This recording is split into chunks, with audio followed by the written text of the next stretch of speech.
You suck at cooking, yeah, you totally suck. Today we're making a crispy chicken sandwich, not to be confused with a tipsy flippin' clam ditch. For this chicken sandwich, we're gonna use chicken, and we're gonna get it into chicken sandwich shape. I'm pounding it to get the thickness more uniform so it cooks more evenly. But you can also use chicken thighs if you want. Don't worry if it's long and falling out the sides. Your chicken doesn't have to conform to your bun the way that you conform to society, man. But you can also cut off some nuggets if you want. Now we're gonna make our brine with a cup of buttermilk and 2 teaspoons of salt. Now you can put some hot sauce or other spices in here, but nothing is really gonna penetrate the chicken aside from the salt, so save most of your spicing for the outside, and Wangjangle it until it becomes a salty buttermilk ocean. Now it's up to you if you want to marinate in an above ground pool or in an IV bag. They both work as long as the chicken is submerged. You can move it around every now and then, but make sure it sleeps in the molecule slower downer for at least a few hours if you can. Now we'll make our dredge, also known as the chicken powder room, which is going to be 1.5 cups of flour, and this doesn't have to be super accurate. You can use the pre-powdered stuff, but I prefer to grate fresh flour myself. A couple tablespoons of cornstarch for extra crispitude, 2 teaspoons of baking powder because that's what other people do and I can't think for myself, a tablespoon or 2 of garlic powder, and a whole bunch of cayenne if you're into pain. Okay, this is chipotle powder, but keep in mind the spices are going to have their volume turned way down once it's fried, so don't be afraid to go buck wild. But also beware of cayenne's ability to hurt you. Now we're going to make our slaw, which starts with the only vegetable known to be made of leather. We'll slice that as thinly as humanly possible. You'll know if it's thin enough if it looks cool as a hairstyle for an onion. If you're against using leather, you can just use crispy water. Now grab a carrot and drill a hole in it to allow the juice to drain so the coleslaw won't get soggy. Now we'll thinly slice this with my fancy peeler slicer thing. It's up to you if you want to include the carrot nougat or not. And now a quick creamy sauce, mayo, sour cream, and a splash of red wine vinegar to numb the pain of life. I accidentally got the low-fat sour cream, which is a crime against human decency, but sometimes you have to adapt to trying circumstances and forge ahead. Pickles are an essential part of not only a chicken sandwich, but most every sandwich. Unless of course you don't like pickles, in which case you can replace them with seeing a psychiatrist to figure out what's wrong with you. I'm going to slice them into long strips, although you can also smash them into one flat pickle if you prefer. Pickles are also great for making knockoff alligator shoes for your battering ram. The reason pickles are so great in sandwiches is because they give you a hit of acid.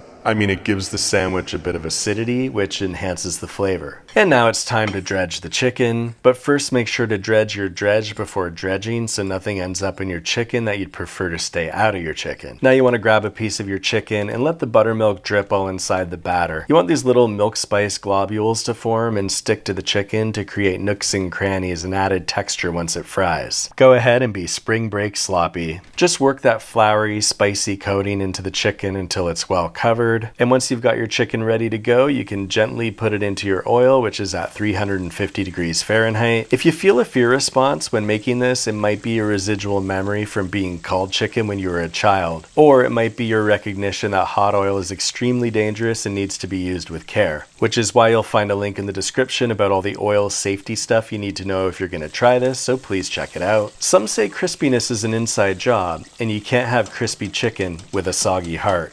Those people are dumb. We'll let this cook for around 4 minutes until it has a fever of 165 degrees Fahrenheit. I've got a thin squeezable potato bun here, because my philosophy with buns is that they should hold the sandwich together, but otherwise get the f*** out of the way.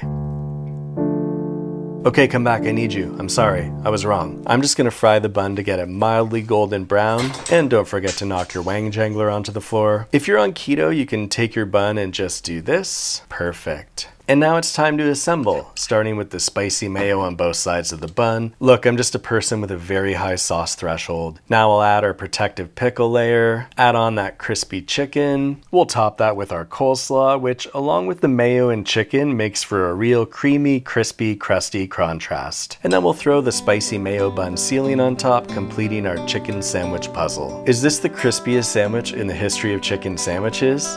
No. But is it the tastiest, best chicken sandwich ever made?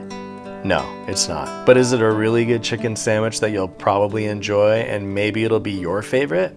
I'm not sure.